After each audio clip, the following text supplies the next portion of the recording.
That's always the right choice.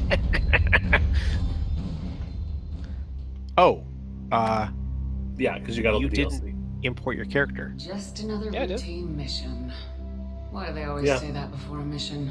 Of course it's The routine. interactive You haven't done backstory is supposed to be anything for when yet. you don't have It's everything that a happens along the way. The choices you make It pulled my We'll name, see. my rank, and everything. that turn the routine Yeah, and status of Rex. Yeah. into anything but. Of course. So yeah, that's how it I wanted started. to yank your chain about that Routine the whole mission. time. Answering a distress call. And look where that got me. We were testing out the Normandy. Captain Anderson's this is new a ship long when the one, distress call came in. An Alliance patrol on Eden Prime had It's been like 15 attacked. minutes long. They'd seen something they Jesus. couldn't explain. Whatever it was massive. I hit the ground with my lieutenant, Caden Alenko. Good kid, loyal, by the book, with a talent for biotics. We came across the lone survivor of the patrol, Gunnery Chief Ashley Williams. A soldier Your to the bride. core. Tough, disciplined. ready to take on The whatever perfect came woman. her way. Ashley joined up with us and took us to the spot where she lost her squad. That's when we saw it. A ship. Like nothing I'd ever seen. It was Cuttlefish massive, out of Spagas. scorching the colony and everything around it as it blasted away. We followed the path of destruction to an artifact, a beacon left by a long-dead race called the Protheans. The colony had dug it up, and whoever attacked them had tried to take it. Lieutenant Alenko made the mistake of getting too close. It hit him with some type of energy. I grabbed him and threw him out of the way. That's when it hit me. Hard. Every saved his muscle in life my for no body good went reason. rigid. I couldn't Yeah. move, could barely breathe. Everything went black. And then I saw something. Vision. Dream. A nightmare. I saw Mass Effect Andromeda. Ah. By the time I woke up, we were halfway to the Citadel on our way to meet the Council. I was expected to explain what I'd seen. Anderson came along. So did Udina, our political representative on the Citadel. With those two heavyweights, it seemed reasonable we could persuade the Council that the ship we'd seen was a potential threat. As was the individual behind the attacks. The main suspect for the Eden Prime massacre was a Turian Spectre named Saren. He'd been seen by one of the survivors from the colony at Eden Prime, and there was some evidence to suggest that the ship was connected to Saren. But even Udina's pointed accusations weren't enough to convince the Council.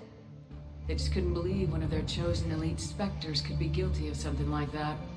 They needed proof, which meant I needed proof. Fortunately, I wasn't alone in my search. Garrus, another Turian, wanted to help. A top agent for Citadel Wanted to Security. help, and I barely used him the Despite entire orders from campaign. his superiors that he shouldn't get But involved. on mine, I he smashed told him me twice. He was suspicious of Saren, and he Okay. had some useful leads. More No, importantly, mine. I was playing he was Friendship on the too. show. That led me to Rex, the biggest, nastiest-looking Krogan bounty hunter I'd ever seen. He turned out to be more than just a brute. It was his intel that led us to a fugitive with incriminating evidence on Saren. The fugitive turned out to be an energetic little Quarian named Tally. A tech expert with a knack for hacking, she'd procured some getting herself information killed. on Saren. I wonder what that story looks like if you Evidence don't that ever talk to proved Rex. Saren was dirty. Good point. Tally's evidence proved that Saren was responsible for the massacre on Eden Prime, and the immense warship we'd spotted was in fact Saren's flagship. But it went much further. Saren was technically, trying you don't find have to a way talk to bring any back of a race the three sentient extras. machines from dark space. Machines allegedly responsible for cleansing the galaxy of all. Never tried it, though. These Reapers were blamed for wiping out all life 50,000 years ago, including the Protheans, and disappearing back through the mass relays to dark space, leaving no trace that they'd ever been. That explained why Saren was after the beacon, and it made some sense out of my visions, but not much else. We couldn't convince the Council that the Reapers were a threat, but they agreed Saren had to be stopped. They stripped him of his Spectre status and gave me the honor of becoming the first human Spectre. My first task?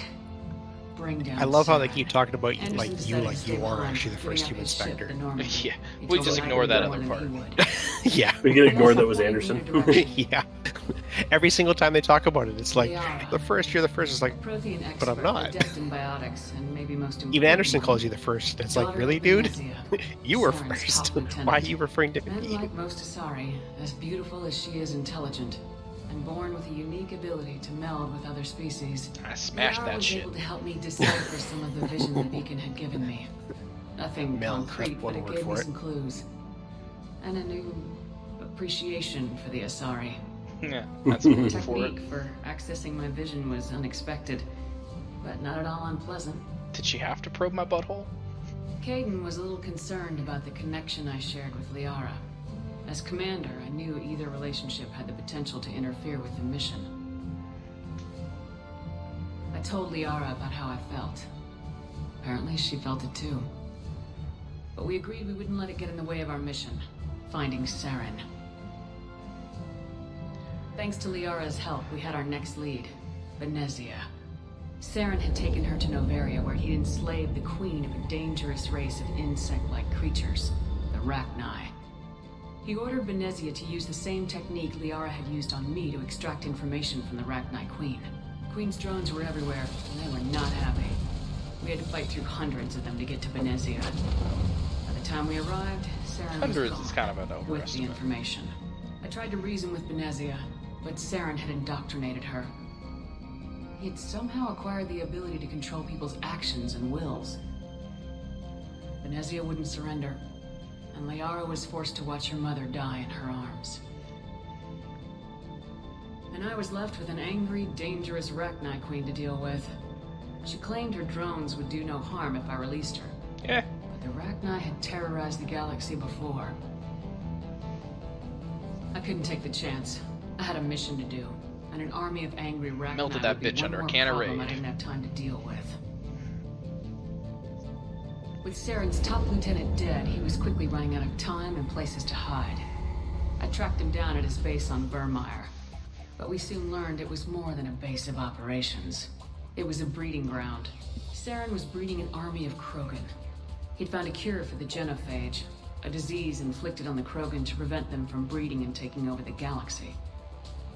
The Krogan Saren was breeding were slaves, mindless beasts that obeyed Saren's will. I had to destroy the base and all its research. Rex disagreed, violently. Rex wanted the genophage cure for his people. I tried to convince him to help me destroy it, that these Krogan weren't real. But he wouldn't back down. Fortunately, Rex is smarter than he looks. He realized this wasn't the way to help his people, and that Saren was the real threat. When we finally got to the center of the base, I realized just how close Saren was to completing his plan. He was already in communication with the Reapers. Sovereign, Saren's flagship we'd all assumed was just a ship, was a Reaper. It spoke to me, threatened me. I could feel the menace it had for every living thing. It wanted me dead. It wanted us all dead. And I knew it was capable of doing just that. What I couldn't understand was why Saren would help it. But there was no time to think about it. Sovereign knew where we were. We had to destroy the base and get the hell out. I split my team into 2 squads, sending Ash with one and Caden with the other as a distraction. We had a nuke and we planned to use it. Before we could detonate the bomb, Saren showed up. We fought. I stalled him to make time for my team. And in talking to him, I realized the truth. It wasn't Saren who was indoctrinating everyone. It was Sovereign, the Reaper. And Saren was in deeper than all of them. He tried to convince me he was still in control. Said he'd found a way to reduce the Reaper's influence, but he was kidding himself. Or believing the lies Sovereign was telling him.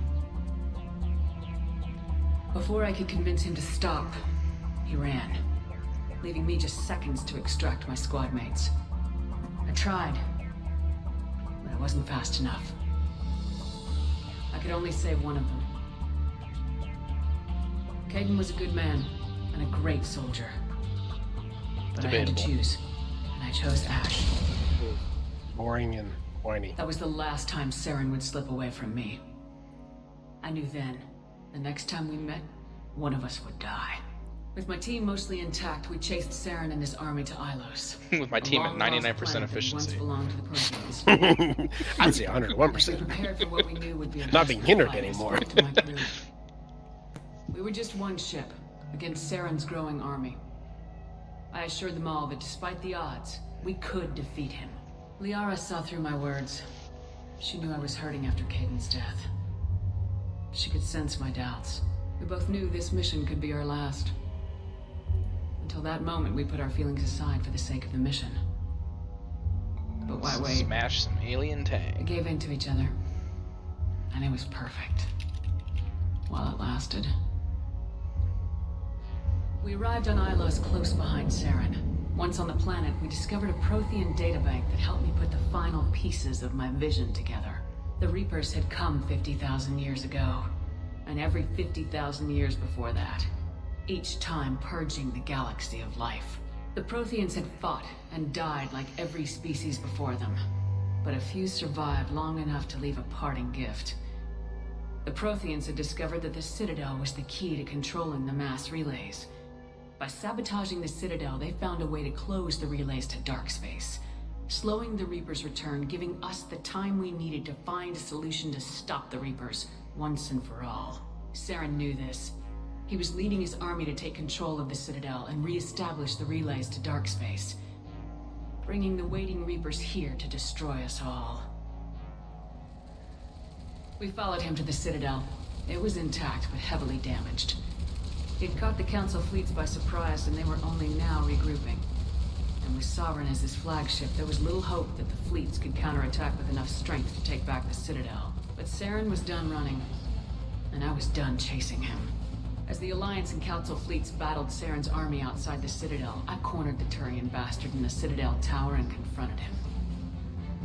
He died believing that the Reapers would save him.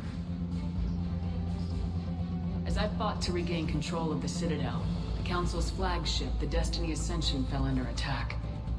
Despite Saren's death, Sovereign and Saren's army continued to fight. The Council was aboard the Destiny Ascension and they were requesting assistance. But I knew in order to help them, I would have to put our human Alliance fleet in jeopardy. The Council could be replaced. The fleets were needed here and now if we were going to defeat Sovereign. Expendable bureaucrats. The Citadel back in my control. Saren Exactly. and Normandy leading the combined I galactic just wanted fleet. my power in charge. The battle against Sovereign, a single Reaper. was Also, relentless. yes. It took the combined fleets of humanity and the other races, but in the end, Sovereign fell. The costs were immense. While humanity's efforts in the war earned us our first seat on the Council, it was a hollow victory. The Reapers were still out there. I knew the fight was far from over, but as the one who'd led the fight against Saren, I was given new responsibilities. The choice of humanity's first counselor was left to me to decide. On the one hand, Udina, the lifetime politician, ruthless and ambitious. He would easily navigate the political landmines that would soon be placed before him. I think I chose Anderson. The other choice, Captain Anderson, the career soldier. Tough but fair. But a friend, and someone I could trust. Both great leaders in their own right. Oh, I guess this one didn't come through. I definitely chose Anderson. I just always let you pick. Oh. Yeah, I Whether remember. you do this mini story or not. I remember picking Anderson. Anderson didn't Yeah. want the job, which was a sure sign he'd be perfect for it. No ambition to get in the way. The war was It doesn't over. matter when you get the The free. threat passed. In time, the Council would rebuild itself. I mean, The does it Citadel really could be matter until repaired. No. Even the pain of lost friends would quest. fade. But none of that mattered if the Reapers were still out there. And if they were all as powerful as Sovereign, we had to find a way to stop them. I had to find a way. I gathered my crew, took my ship, and went in search of answers. Officially, the Council would only say I was assigned cleanup duty, routing out any remnants of Saren's army. Just another routine mission